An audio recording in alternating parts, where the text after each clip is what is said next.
안녕하십니까, 김방입니다. 물과 돈의 공통점은 어느 한 곳에 오래 머무르려 하지 않고 늘 움직이려 한다는 점일 겁니다. 차이점도 있습니다. 물은 높은 곳에서 낮은 곳으로 흐르지만 돈은 낮은 곳에서 높은 곳으로 흘러간다는 거죠. 돈값, 즉 금리가 높은 쪽으로 돈이 움직이는 건데요. 어제 새벽에 미국 연준 페드가 금리를 인상하면서 미국의 기준금리가 우리보다 0.75%포인트 높아지게 됐습니다.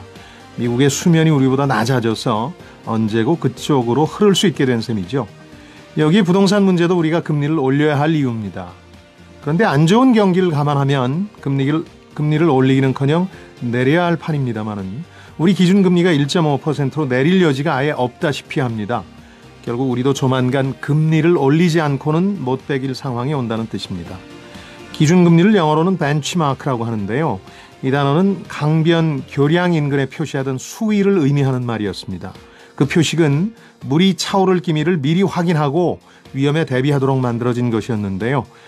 지금 미국은 물론이고 한국에서도 수위는 오를 수밖에 없는 상황이 됐습니다. 금리의 영향을 받는 모든 사람들의 각별한 주의를 요합니다. 금요일 성공예감 김방입니다. 시작하겠습니다.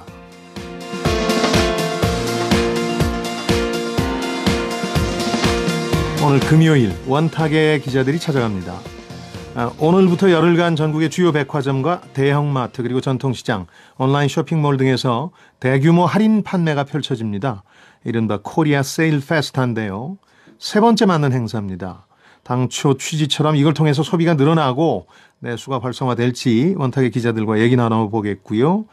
이어서 정부가 공항 입국장에도 면세점을 설치하겠다고 발표했습니다. 지금까지 풍경은 출국할 때 면세점에서 받은 물건 여행기간 내내 들고 다녀야 했는데 이젠 이런 수고를 하지 않아도 된다는 거죠. 하지만 몇 가지 고려할 점들도 있는데 입국장 면세점에 대해서도 함께 얘기를 나눠보겠습니다.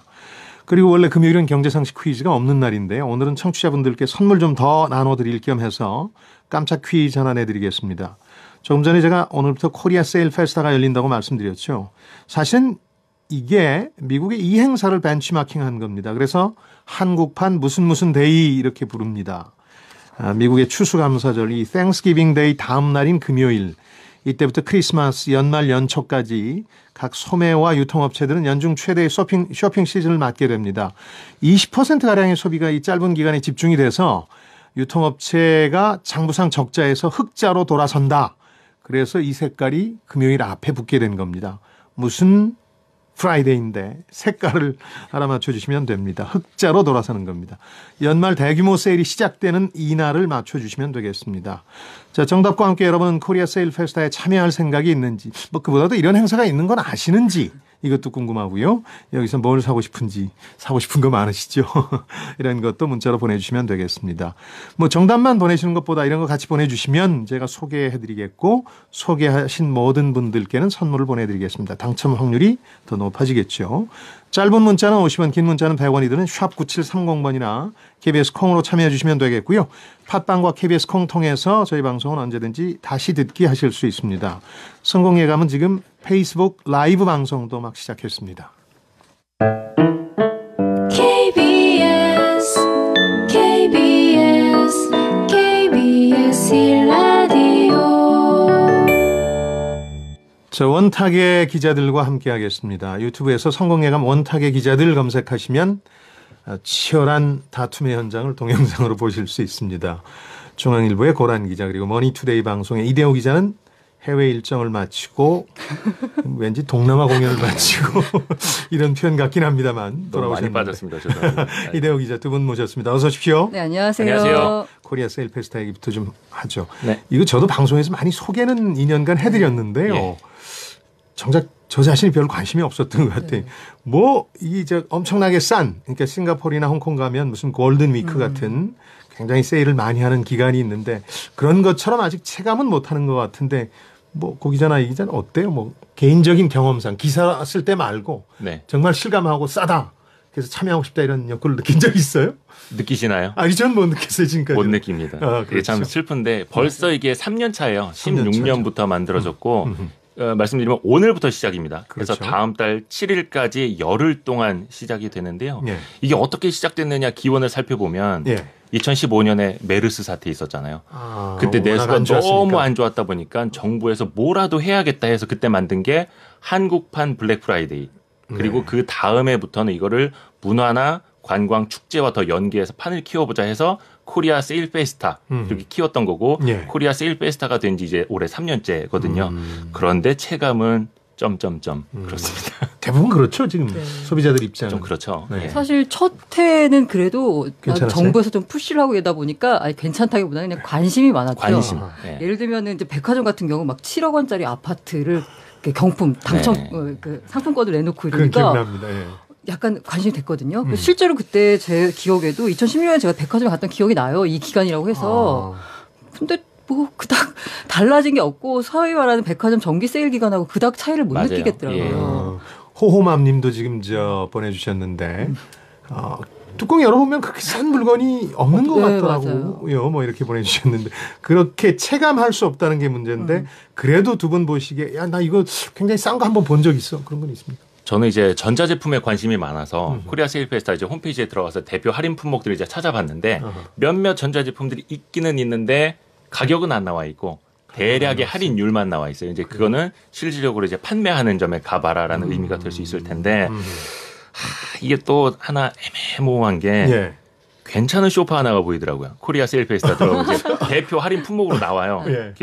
139만 원짜리를 28% 할인해서 99만 원에 판매한다. 엄청난 할인은 아닌데요. 28%. 뭐 그래도 뭐 28% 할인되니까 괜찮잖아요. 예. 당연히 이제 인터넷 최저가를 검색해봤죠. 예. 더 낫죠. 97만 원에 팔리고 있어요. 네, 네. 그거를 지금 99만 원에 코리아 세일 페스타 대표 품목으로 올려놓고 있으니 이거를 그러게요. 소비자들이 이제 바보도 아니고 뭐 그래서 기망하는 것도 아니고. 그 기사 밑에 달린 댓글을 보니까 예. 그 불프 같은 그 문제 정답 같은 경우에는 예. 가격이 나오고 예. 얼마 할인해서 얼마에 판다 이렇게 이제 정확하게 나오는데 예. 할인율만 나온다는 식으로 해서 정확하게 가격을 알려주지 않는다던가 아니면 인터넷 최저가를 검색하면 오히려 더 싸게 팔리는 경우가 그 대표적인 나온 게 제가 본 건 신발이었어요. 남성 네. 신발이었는데 할인해서 판다고 했는데 인터넷 최저가가 더 싸더라고요. 이게 뭐 물론 문제가 이제 있군요. 유통업 전체를 보면 네. 여러 판매 업체들이 경쟁적으로 또 MD들이 경쟁적으로 더 싸게 가져와서 언제든지 더 싸게 팔 수 있는 거예요. 그러니까 최저가는 언제 어디서든 변할 수는 있는 거예요. 네. 하지만 코리아 세일 페스타라고 했다면 더 많은 그렇죠. 준비를 하고 사전 조사를 해서 사람들에게 만족감을 안겨줘야 되는 건데 사전 준비가 그만큼 부족하고 아니랬다라는 거죠. 예. 그러니까 핵심은 정말 싸게 판다 하는 느낌이라야 되는데 세계적으로 네. 국가 차원에서 장려한 세일 행사 중에 성공한 걸 보면 미친 듯 싼 거 아닙니까? 그것 때문에 외국에서도 관광객이 몰려들어서 네. 그야말로 이제 세일 행사가 성황을 이루게 되는데 아까 댓글에 달린 것처럼 뭐 도대체 얼마 했던 걸 얼마나 싸게 판다는지에 대해서 신뢰를 안 주니까 네네. 그렇긴 한데 그래도 메르스 사태를 시작으로 해서 이제 이게 시작된 것처럼 유통업계에는 좀 도움이 되지 않을까 하는 기대 심리들이 산업 쪽에는 좀 있는 것 같은데요. 그래서 이제 행사 어제 뭐 전야제도 하고 기사도 많이 내고 그렇던데. 그런 기대라도 많이 갖고 있으면 상당히 다행일 텐데 네네. 기대가 왜 없느냐. 아까도 말씀드린 것처럼 정부 주도로 시작이 됐다고 말씀드렸잖아요. 그렇죠. 예. 미국하고 중국, 뭐 중국의 광군제, 미국의 블랙 프라이데이 이런 거 보면은 다 유통업체들이 니즈에 따라서 예. 자기네들의 재고를 연말에 빨리 떨어내고자 하는 니즈에 그렇죠. 의해서 생겨난 거잖아요. 자발적으로. 근데 네. 우리는 연말에 재고를 빨리 떨어내야 되는 시즌도 아니고 백화점 세일 기간하고도 좀 비슷한 게 9월에 애매모호하게 시작이 되다 보니까 어허. 제조라든지 유통업체에서는 참여하고자 하는 동력이 사실상은 별로 없는 거고. 그래서 뭐 이제 3년 차인데 뭐 절반으로 참여 업체들이 줄어들었다 이런 기사도 나오고 그러는 거군요. 네. 또 하나가 그렇죠. 뭐냐면 예. 우리가 여기서 이제 유통업의 특성을 대한민국의 특성을 이해를 해야 되는데 예. 사입이라는 거 혹시 들어보셨는지 모르겠어요. 뭐 매입하는 걸 사입한다고 그렇죠. 그러잖아요. 그러니까 미국의 백화점 같은 경우에는 자기네들이 물건을 다 사입을 합니다. 매입을 해서 재고 관리를 자기네가 하면서 자기네가 위험 부담을 갖고 그렇죠. 그러면서 판매를 하는 거예요. 그러니까 재고가 많이 들면 뭐 할인율을 많이 해서라도 빨리 팔아야 되는 거고 그러다 보니까 큰 세일 행사가 많이 일어나는데 대한민국의 백화점이나 유통업체들은 대부분 중개업자가 많거든요. 일종의 매장 임대만 해주는 그렇죠. 거니까. 임대업에 가깝고 수수료를 받는 구조죠. 네. 우리가 온라인에서 흔히 볼 수 있는 근본적으로 것도 그 문제가 있군요. 진짜. 통신 판매업이 아니라 통신 판매 중개업자들이 많습니다. 그렇죠. 그러다 보니까 자기네가 재고 관리해야 될 필요성이 없다 보니까 이들이 크게 차지를 뭐 할 필요도 없는 거고. 그러네요. 그러니까 시장 핵심적이군요. 자체가 네. 정부에서 독려해서 한 행사고 이쪽에서는 자연스럽게 생겨난 거잖아요. 네. 그러니까 이게 잘 될 수가 없는 구조인 상황인데다가 게다가 이 올해는 또 기간도 줄고 지난해에는 한 30일이 넘었나요? 그런데 그렇죠. 지금 이제 10일로 줄고 예산도 축소를 했습니다. 지난해 한 67% 수준이라고 하는데요. 이거에 대해서는 그래서 정부가 이게 슬슬 발을 빼려는 거 아니냐. 예전 정부에서 했던 거기 때문에 네, 이번 네, 정부에서 그렇죠. 좀 예전 발표하는 게 정부에서 아니냐. 했는데 만약에 그게 효과가 좋았다. 그럼 이제 계속 할 수 있는데 네. 했는데도 불구하고 효과도 별로 안 좋고 반응도 안 좋은데 굳이 이걸 뭐 할 필요가 있냐 돈을 들여서 그런 느낌도 있다. 그런 라는 측면도 이제 얘기에서 발을 빼려는 수순이 아니냐라는 얘기가 나오고 있습니다. 이런 이게- 얘기를 네네 계속 하려는 이유 중에 하나는 이제 중국의 광군제라는 거는 이걸 주도하는 온라인 쇼핑몰인 알리바바가 그렇죠. 하루 만에 몇 조 원 매출을 올리고 그러니까 그러잖아요. 그 알리바바 회장이 나와가지고 마윈 나와서 막 이렇게 그 화면에 막 보여주면서 막 시간 올라가는 거 단위로 막 보여주면서 조 단위로 올라가고. 예. 흥분되더라고요. 저도 이런 보는데. 중국의 헤롯백화점 같은 경우도 이제 가보신 분은 알겠지만 세일이 시작되면 일종의 전쟁터 아수라장을 방불케 하는데 정말 그 깜짝 이유는 놀랐어요. 완전히 그 소비자들이 실감하기 때문에 그런데 네네네. 우리는 이제 구조적인 문제, 그다음 행사의 프로모션이라는 측면에서 확실히 그렇진 못하다 그런 얘기인데 이번에는 왜 추석 대목하고 또 이게 맞물려서 이제 전보다 더 시큰둥하다 이런 얘기가 나오는데 사실 우리 국민들은 추석 명절 전후에서 많이 또 사는데 이거하고는 왜 이렇게 됐습니까? 원래 그랬습니까? 그때 2016년 국무회의에서 정한 날짜가 이거다라는 거더라고요.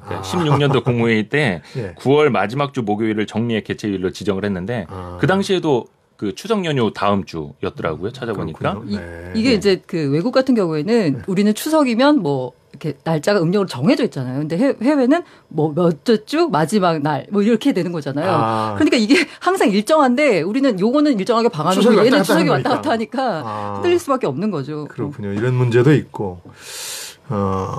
근데 이걸 민간 주도나 이렇게 좀 시스템을 바꿔서라도 본격적인 그게야말로 코리아 세일 페스타로 만들 방법은 없을까요? 이렇게 정부가 좀 아까 말씀하신 것처럼 뭐 여러 가지 정치적 동기로 슬슬 발을 뺀다 하더라도 지금 유통업 자체가 워낙 죽어 있으니까. 그렇죠. 그 지난 1회 때부터 많이 이제 비판을 받았던 게 관치 행사다 보니까 예. 별로 동력도 없고 실효성도 없다 해서 정부가 그때부터 준비를 해온 게 민간으로 이걸 이양을 하겠다. 뭐 이게 무슨 초반부터 논란이 있었군요. 네. 이양이라는 표현이 맞는지 그래서 모르겠는데 예산 줄인 것도 예. 발 빼는 거 아니다. 원래부터 민간으로 주려고 그랬다. 그래서 라고 2019년, 20년 단계적으로 이제 민간에다가 좀 역할을 더 많이 주고 21년부터는 아예 민간 주도로 이 세일 페스타를 가져가도록 하겠다. 이게 구상이더라고요. 예. 그러니까 싱가포르나 홍콩도 이제 나라 전역에 걸친 대규모 세일 행사가 이제 아주 성황리에 치러지는데 아까 뭐 중국의 광군제 우리가 벤치마킹 했다는 미국의 블랙 프라이데이는 오죽했으면 유통업체가 1년 내내 적자 시달리다가 이때부터 흑자로 돌아선다는 거니까 그렇죠. 대단한 건데 우리는 그럼 뭐 민간 주도로 이양한다고 쳐도 어떻게 해야 지금 침체기의 유통산업을 일으킬 붐을 만들 수 있을까요? 저는 이거 좀 타겟팅을 정확히 했으면 좋겠는데요. 물론 네. 이게 좀 어줍지 않은 조언입니다만 네. 어느 제조사건 네. 그리고 또 사입을 한 어느 유통사건 네. 재고를 관리해야 될 필요성 반드시 있거든요. 예. 현금을 융통을 해야 하니까. 당연히, 예. 근데 그게 계절마다 다 달라요. 예를 들면 겨울옷을 만드는 의류업체 같은 경우에는 12월 중순 되면은 겨울옷 다 뺍니다. 여름옷 만드는 업체들은 한 8월 정도 되면 여름옷 또 다 빼요. 그 이후에는 세일하지 말라고 해도 세일을 합니다. 현금을 융통을 해야 하니까. 당연히, 예. 그런 계절적인 특성을 이용을 해서 예를 들어서 뭐 백화점이나 몇몇 유통업체가 뭐 8월 말이나 12월 말에 이제 세일을 할 때 예. 그때 아예 뭐 의류업체들을 모으는 것뿐만이 아니라 백화점들을 모으는 것뿐만이 아니라 그 제조업과 유통산업 다 묶어서 관련 산업의 세일을 크게 한다든지 아니면 뭐 연말이면 자동차 연식이 바뀌니까 값이 떨어지잖아요. 그렇죠. 그래서 자동차 업체들이 세일을 좀 많이 하는데 그때 어떤 프로모션을 정부가 좀 불이 붙게끔 도와준다라든지 어떤 그런 계절적인 특성을 활용한다면 조금 더 도움이 되지 않을까. 산업의 특성 이런 것들을 이제 감안해서 민간 기업들이 그렇지 않아도 세일 욕구는 있으니까 있을 때 그때 폭발시키는 게 낫지 그렇죠. 않겠느냐. 네, 그런 말씀. 뭐 짧은 생각입니다. 관치 주도로 해서 이런 걸 굳이 뭐 만들 필요가 있을까라는 생각이 드는 게 그런 그 니즈는 백화점 정기 세일에서 지금 해소를 하고 있거든요. 아니면 아울렛을 넘어간다던가 하는 그 유통 구조상에서 해결을 하고 있고. 그 제 생각에는 예. 이게 그 아까 말한 대로 우리가 이걸 이제 미국 행사를 이렇게 벤치마킹 했다고 얘기하는데 사실상 뜯어보면은 그 홍콩이나 싱가포르에서 하고 있는 무슨 골든위크 행사랑 더 비슷하거든요. 그렇죠. 그래서 아예 타겟층을 국내 내수 우리 내국인이 아니고 외국인 관광객을 더 많이 끌어올 수 있는 뭔가 그런 행사를 해서 그런 것과 더 연결해서 정부가 세제 혜택을 주는 식으로 해서 뭔가 좀 할인율을 많이 높이면 외국 관광객들이 많이 들어오고 쇼핑하러 한국에 올 수도 있는 거고 하는 식으로 해서 매출 늘리는 식으로 가야지 국내 내수 내국인들 대상으로 해가지고 이런 식으로 뭐 어영부영 할인해가지고는 안 그래서 될 이제 것 같아요. 어제도 전야제 했잖아요. 서울광장 앞에서 이제 K-팝 콘서트를 했는데 그게 몇몇 면세점들이 하는 그 행사랑 사실은 되게 유사해요. 어떤 한 면세점은 이제 글로벌 면세점이 됐습니다만 그 특정 이제 콘서트를 해요. 거의 잠실 주 경기장 통째로 빌려가지고 거기에 아이돌 그룹들 거의 뭐 드림 콘서트처럼 열 몇 팀을 다 투입시키고 그거 보러 중국에서도 오고 일본에서 올 정도로 그렇게 대규모로도 하거든요. 이번에 그 예산의 절반 넘게를 아이돌 그 섭외비에 썼다라고 해서 욕을 먹고 있는데 아니 그 아이돌 섭외에 써서 않습니다, 뭐 그게. 외국인 관광객들이 많이 오면 그게 도움이 되니까 타겟층을 뭐 제대로 했으면 좋겠어요. 그러니까 고란 기자 얘기는 그동안 이미 이제 우리나라 백화점이 세일 많이 하는 걸로 유명하니까 그냥 그것대로 가고 그렇죠. 그건 내수는 그렇고 세일이죠. 대신 철저하게 그 표지역 소비자를 타겟 소비자를 외국인 관광객으로 해서 그렇게 가든지 아니면 뭔가 이제 분명한 색깔을 내야 된다는 거고. 그러니까 기존에 이미 유통업체들 같은 경우는 그 세일들을 많이 하고 있기 때문에 이날 다시 굳이 해야 될 필요가 없다 이렇게 느끼는 거고. 그러니까 최저가하고 비슷하다는 얘기는 그렇죠. 그 이미 세일들 많이 하고 있다는 뜻이잖아요. 제가 뉴욕에 잠시 있을 때 되게 놀랬던 게 뭐냐면 크리스마스가 지난 다음에 그 백화점이 세일을 하잖아요. 사람들이 정말 문이 열리니까 달려가는 거예요. 이해를 못 하겠어요. 왜냐하면 한국에서는 늘 세일이었거든요. 근데 정말 싸다고 그러더라고요. 친구 말을 들어보니까. 우리가 정말 절감할 수 있는 정말 싼 거 이게 없는 한 성공하기 힘들 것 같아요. 그 대표 상품이라도 야 이건 정말 싸다 하는 게 체감이 돼야 국내 소비자들 같은 경우에는 이제 흥분하는데 이런 행사에 외국 관광객은 좀 다를 수 있죠. 네, 그렇죠. 와서 뭐 저 아이돌만 봐도 이제 본전 뽑았다 이렇게 생각할 수 있는 거니까. 의류업체 얘기를 들어보니까요. 그 아주 대표적인 우리나라 의류업체인데 맨 처음 나온 게 제철에 생산된 거에 30%만 팔리면 손익 계산은 맞는다고 그러더라고요. 그다음부터 이제 세일에 들어가는 거죠. 마지막 그 단계가 있던데 마지막엔 땡처리라 그래서 근으로 묶어서 팔고 뭐 이제 공장 부도났다고 광고하는 그러니까 그런 단계가 있는데 이미 너무 많이 하고 있기 때문에 이 유통업체라든가 제조업체 입장에서는 이 코리아 세일 페스타에 어떤 집중할 요인이 별로 없다. 그렇게 결론을 내려야 되겠군요. 꼭 뭐 정부가 예산 줄여서 만드는 것도 아니고 기존에 세일을 많이 하고 있어서 이제 집중할 요인이 없다. 이 지점을 어떻게 풀어줄 것이냐. 아니면 차라리 외국인 관광객 끌어모으는 기간으로 만들든지 이런 어떤 변화가 필요하다는 생각을 해봅니다. 두 분 의견이 거기서 일치한 것 같습니다. 성공예감 원탁의 기자를 듣고 계시는 지금 시각은 9시 28분입니다.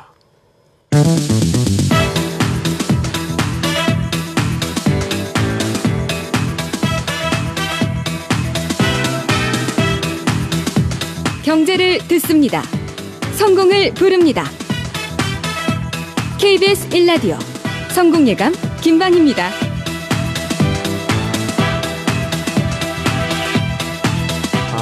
그런 의견이 많습니다. 아이옷 좀 사려고 하는데 막상 사려고 가보면 크게 싼 것 같지는 않아요. 9208번님 이런 의견들인데요. 그러니까 소비자는 실감하지 못한다는 뜻입니다. 아무리 행사를 많이 하고 해도. 그래도 이제 노트북 같은 거에는 좀 도움이 되나 봐요. 2718번님은 1년 동안 기다렸습니다. 노트북 사려고요. 가격 차가 조금 있는 모양이고 확인해 봐야 되겠습니다. 꼭 최저가 검색을 하고 갔습니다. 최저가가 더 싸면 안 되니까. 네. 5885번님은 물론 이제 웃자고 보내주시는 건데 이 서민의 애환이 담긴 것 같아서 집 사고 싶어요. 집도 좀 디스카운트 안 된다고 해주셨는데 8403번님 코리아 세일 파스타라고 해서 국수 먹는 행사인 줄 알았습니다. 페스티벌이란. 신혼살림 준비하고 있던 저에게 좋은 정보입니다 하고 8349번님 보내주셨고 그 소비자분들은 아무래도 조금이라도 싼 걸 사고 싶은 마음이 강하니까 8348번님이군요. 이런 정보에 대해서 또 목말라 하시는군요.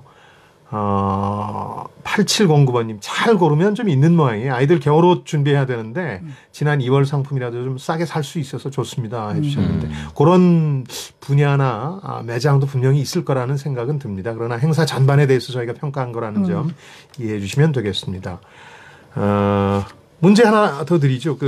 금요일인데 문제를 좀 냈습니다. 아까 정답을 뭐 수차례 얘기했기 때문에 눈치 빠른 분들은 지금 코리아 세일 페스타를 한국판 무슨 데이라고 언론들에서 다 표현하고 있습니다. 이게 미국의 어떤 날을 벤치마킹 했기 때문입니다. 추수감사절 다음 날인 금요일 이때부터 미국 유통업체의 빅 시즌이 시작됩니다.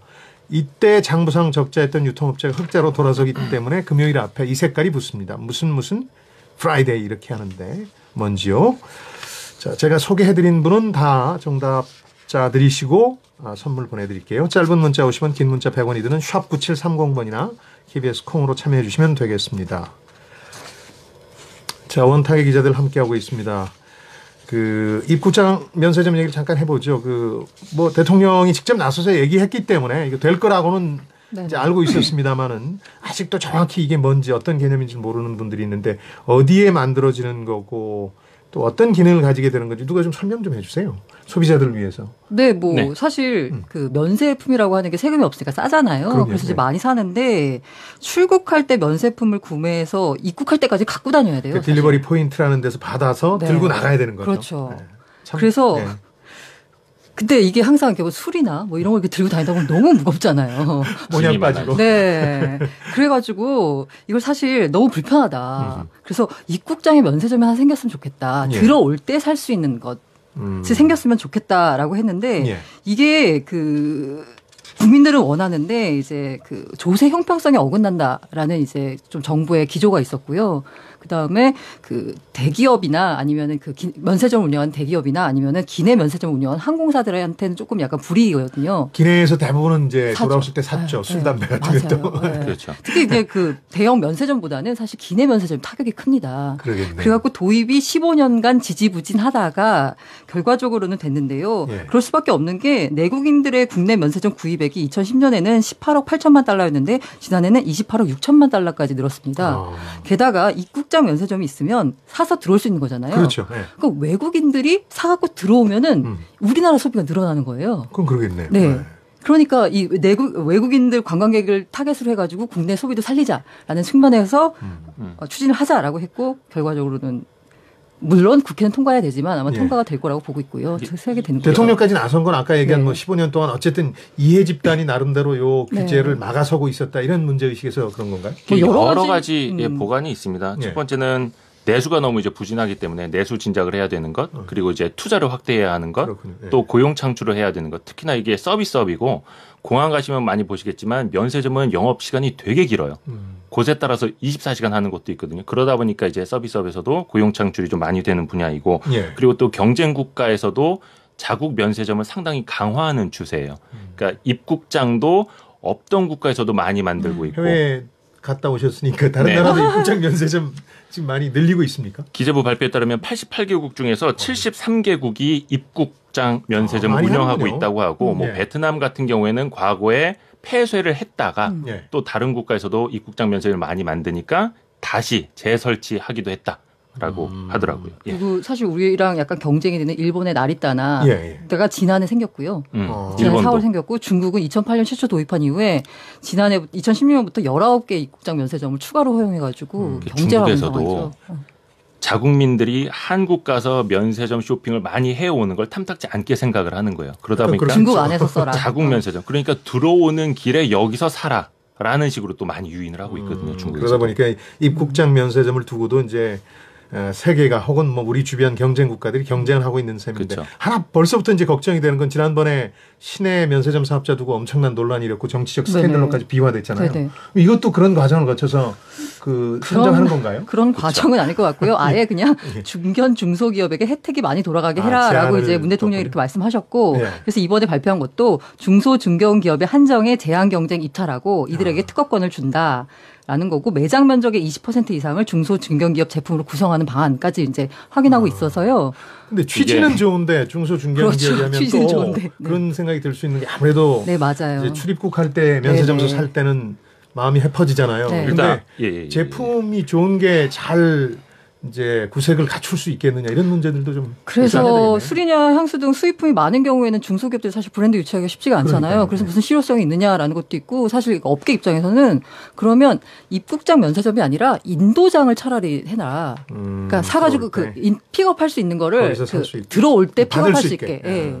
그렇게 해라라는 얘기까지 나오고 있어서 실효성은 잘 모르겠어요. 사실 이제 정책의 목표랑은 빗나간 거죠. 말씀드린 것 정책의 목표는 이제 투자와 또 뭐 판매, 뭐 내수, 고용 이런 것들이 이제 복합적으로 있는 거라 아까도 말씀드렸습니다만은 중소기업들에게만 이제 특허권을 제한 경쟁 입찰을 실시하겠다라는 건 이제 정부가 하나의 명분을 쌓은 거죠. 왜냐하면은 15년간 반대해온 것들이 이제 대기업들이고 하다 보니까 대기업들은 인천공항 면세점만 하더라도 작게는 수백억, 많게는 1, 2천억 원까지 5년간의 임대료를 내고 있거든요. 그러면은 우리가 입찰할 때는 입국장 면세점 만든다는 얘기가 없었잖아. 우리 이렇게 수백억, 수천억 쓰고 있는데 불평등하잖아. 이야기를 하는 거예요. 그러면 입국장 면세점은 중소기업들만 운영을 하는 거고 중소기업들 제품을 더 위주로 판매를 하도록 할게. 이게 이제 정부의 명분을 쌓는 거고요. 그런데 이제 말씀하신 문제는 뭐냐면 저도 이제 면세점 취재를 하면서 많이 돌아다니 보면 면세점들이 정부가 하라니까 중소기업 특화 매장을 꼭 만들어 놓긴 합니다. 일종의 쿼터가 있어요.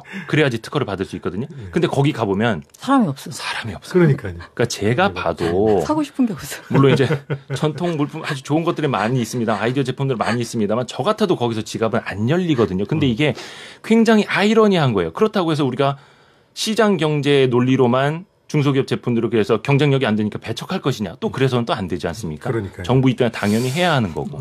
근데 그래도 공항이라 하면 시내 그 어떤 것보다 유동 인구가 많은 곳이고 외국인들도 많은 곳이다 보니까 광고 선전 효과가 굉장히 뛰어나잖아요.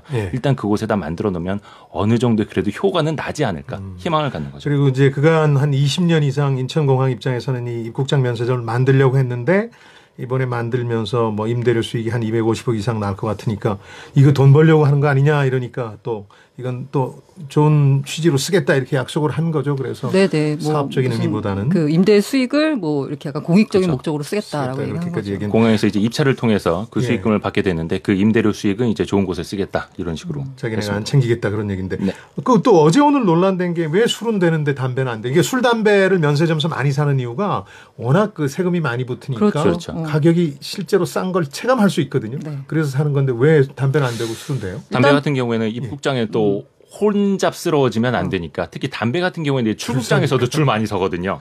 제일 줄 많이 서는 게 담배 라인이에요. 맞아요. 그래서 정부가 제안한 배경이 첫 번째가 혼잡초래, 두 번째가 내수시장 교란인데요. 이제 첫 번째가 이제 담배를 구매하기 위해서 입국장 내 질서 유지가 힘들다라는 게 정부 입장이었는데 그 이제 아니 담배는 되게 종류가 많지만 사실 내가 피는 거는 이게 한정돼 있잖아요. 그렇죠. 그리고 계산이 굉장히 빠른데 누가 입국장 혼잡하느냐라고 했더니 이제 기재부 관계자 말이 아니다 너 제주도 봐라. 제주도에서도 내륙으로 들어오신 국내산수로 담배를 사려고 아주 관광객 줄을 섰다. 혼잡하다라고 얘기했고 내수시장 교란 입장에서는 이 부분은 약간 좀 그런데 이게 너무 하니까 되팔이가 일어날 수 있다. 아하. 근데 이게 이미 제한이 돼 있거든요. 100개 피인가요? 그 200개이고요. 그러니까 한 보루로 하죠, 들어있는 보통. 한 보루. 한 보루. 근데 그게 한 보루까지만 면세 한도고 또 여러 개 팔아요. 살 수가 있어요. 원래 팔면 안 되는데 면세점에서 조금 편법적으로 팔기도 하고요. 그래요? 그리고 또 입국하시는 분들은 동행하시는 분들 담배 안 태우시는 분들 있잖아요. 그 사람들이 이제 티켓하고 여권 모아서 가져와봐 해서 쭉 줄 서서 같이 사죠. 그래서 뭐 이렇게 보면은 아마 그래서 되팔이가 격정된다라고 해서 그러면 이제 국내 시장과 가격 차이가 때문에 교란된다라고 하는 건데 사실 기재부 관계자가 이런 얘기를 해서 입국자들이 담배를 판다면 내수시장 혼란이 이어질 것이라면서 이런 말을 했어요. 이번 결정은 일정 부분 세수 확보를 염두에 둔 것도 있다. 그 얘기했거든요. 좀 이해가 안 되는데. 그러니까 여기서 너무 담배를 많이 사면 담배로 인한 세금이 좀 덜 거치는 거잖아요. 그러니까요. 그러니까 이제 한 게 아니냐라는 얘기가 나오고 있죠. 오죽 술, 담배, 특히 담배에서 세금 많이 거두면 그런 얘기까지 나올까 싶어서 좀 그렇습니다. 결론 좀 내보죠. 이게 당초 목적처럼 일자리 창출 투자 뭐 이런 것뿐만 아니라 해외에서 지금 30조 원 가까이 1년에 쓰니까 이걸 국내로 돌리겠다는 건데 일부라도 좀 그런 정책 목표 달성할 수 있을까요? 어떨까요? 정책 목표 달성을 하려면 제 생각에는 입국장 면세점이지만 이 면세 한도 600달러 이것도 좀 더 높여줬으면 좋겠어요. 예. 현실적이지 못하다. 네네. 그것도 뭐 몇 년 전에 한번 올랐죠. 예. 400불에서 600불로 오르기는 올랐는데 뭐 물론 이제 살 수 있는 한도는 내국인은 3,000달러까지 살 수는 구매 있습니다. 한도는 그렇죠. 구매 한도는 그런데 600달러 넘는 분에 대해서는 이제 관세를 당연히 내야 하는 거고 그 부분에 대해서는 또 너무 수입품에 우리의 그 세금 혜택이 돌아가는 것 아니냐라는 지적들이 있을 수 있고 또 그 반론으로는 수입품이라 하더라도 한국으로 들어와서 물류 비용이 발생을 하고 인건비가 투입이 되고 임대료를 내다 보니까 그는 국내에서 발생하는 부가가치 아니냐. 어쨌든 이런 또 국내에서 나오는 소비인 거죠. 취지는 좋은데 저만 해도 취지는 좋은데 이게 굉장히 크게 논란이 된 부분에 비해서 경제적 효과는 크지 않을 것 같다는 생각이 게다가 들어요. 이게 중소 중견기업에 한정을 해서요. 네. 사실 경쟁력이 좀 사실 떨어진다고 볼 수 있고요. 그다음에 그 면적을 봤더니 예. 출국장 면세점이 한 2% 3%밖에 안 돼요. 아주 조그만 거 3개 만들겠다는 크지 않아요. 거니까. 그래서 면세점 기존 면세점 사업자는 타격이 없고요. 다만 이게 기내 면세점 술 들고 다니고 이거 힘드니까 비행기에서 그렇죠. 사는 거. 이해 집단의 반대로 한 17년간 15년간 해결되지 않던 문제를 상징적으로 풀었다. 이런 정도로. 특히 이제 가장 큰 이해 이해는 집단이었던 되겠습니다. 항공사 이분들이 요새 할 말이 좀 없어져가지고 그 때문에 네네. 이게 이제 빨리 추진된 면도 그렇죠. 좀 있는 것 같아요. 그 동력도 있죠. 네, 머니투데이 방송 이대호 기자와 중앙일보 고란 기자께서 오늘 원탁의 기자 꾸며주셨습니다. 두 분 고맙습니다. 예, 예, 고맙습니다. 감사합니다.